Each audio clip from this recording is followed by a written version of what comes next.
votre responsable hiérarchique mauvais, absent, maladroit ou complètement déconnecté de la réalité et du terrain? Oui?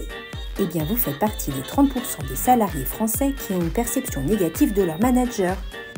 Mais vous, seriez-vous capable d'exercer leurs responsabilités? Pourriez-vous faire mieux que votre supérieur hiérarchique si vous aviez la possibilité de le remplacer même une journée?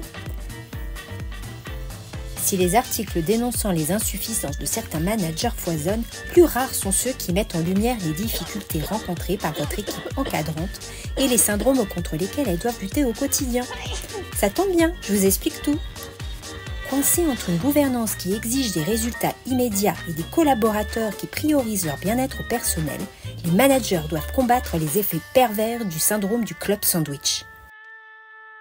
Imaginé sous les traits d'un sandwich à 6 couches de garniture, ce syndrome met en évidence l'accumulation successive et progressive des nouvelles responsabilités imposées aux managers et répondant à chaque fois aux évolutions sociétales. En 1910, il n'y a qu'un patron qui transmet son savoir-faire et apporte un soutien technique à son équipe. En 1930, ce patron doit être en plus un chef qui dope la productivité et fait en sorte que chacun obéisse. En 1960, ce chef doit en plus être le cadre qui prescrit les règles et contrôle la qualité de travail de chacun. En 1980, ce cadre doit en plus être un leader qui enthousiasme ses équipes et dope la performance. En 2000, ce leader doit être en plus un coach qui renforce le bien-être et la collaboration. En 2010, ce coach doit en plus être l'intrapreneur qui développe l'agilité et l'innovation permanente. Cet amoncellement de rôles renforce le sentiment écrasant d'être partout et nulle part à la fois et contribue au développement d'un sentiment de découragement face à la surcharge de travail et au niveau élevé de compétences à maîtriser. Effet direct du syndrome du club sandwich, le syndrome du ressort apparaît dès que les attentes de la gouvernance entrent en conflit avec celles des collaborateurs.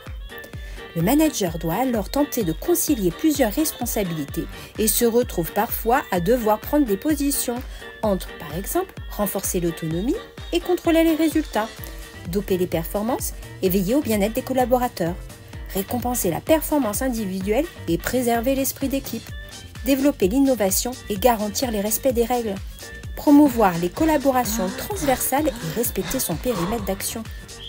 En cas d'arbitrage, le manager privilégiera plus facilement la production à l'animation, et ce pour répondre aux attentes de sa propre hiérarchie et à ses propres objectifs professionnels. Comment accompagner et fédérer une équipe quand on n'a pas de vision claire de l'avenir? Comment pallier aux absences de ses collaborateurs et absorber le volume d'activités sans ressources supplémentaires? Comment faire comprendre à la gouvernance que la stratégie de rendement entraîne, sans réorganisation spécifique, une baisse significative de la qualité de travail? Dans ce climat incertain et précaire, le manager doit apprendre désormais à faire plus avec moins et à improviser sans cesse pour faire face aux défis comme un véritable bricoleur. Nous parlons ici du syndrome MacGyver. Un syndrome qui se caractérise par le sentiment de devoir faire de son mieux, sans disposer des moyens nécessaires pour y parvenir, et qui fait davantage appel à l'intuition qu'au raisonnement du manager. Deux positions possibles face à cette absence totale de cadre et de considération. Le manager réactif, qui prend des initiatives créatives et qui assume les conséquences vis-à-vis de sa hiérarchie. Et le manager passif, qui alerte et qui attend les directives avant d'entreprendre une action. Selon l'étude Audencia Business School et BVA de 2024, seuls 20% des collaborateurs aspirent aujourd'hui à être managers. Mais comment expliquer un tel résultat? La fonction de manager serait-elle devenue plus complexe et plus ingrate? Dans l'imaginaire collectif, un manager était très souvent représenté comme un chef, prenant tranquillement des décisions assis derrière son bureau. Mais le manager du XXIe siècle se définit plutôt comme un animateur, un négociateur, un planificateur, un statisticien, un commercial, un contrôleur et un chercheur. Et pour pouvoir exceller dans son domaine d'activité, le manager doit avant tout se former et apprendre un panel de compétences.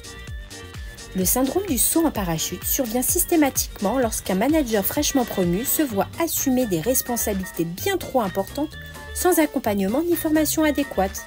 Exactement comme si on vous demandait de sauter d'un avion sans avoir appris au préalable à utiliser votre parachute, à vous orienter et à atterrir. Alors, on fait quoi pour lutter contre ces 4 syndromes ? Premièrement, il est important de repenser son organisation, de déléguer certaines tâches et de s'entourer d'une équipe solide sur qui compter. Deuxièmement, il est impératif de clarifier les attentes de chacun, de communiquer ouvertement et de trouver un équilibre entre les besoins de l'entreprise et ceux de l'équipe. Troisièmement, il faut nécessairement développer sa capacité à anticiper les problèmes, à chercher des solutions créatives et à demander de l'aide en cas de nécessité. Et pour finir, il est essentiel de chercher des opportunités de formation, de développer ses compétences de leadership et de s'entourer de mentors qui peuvent guider et conseiller.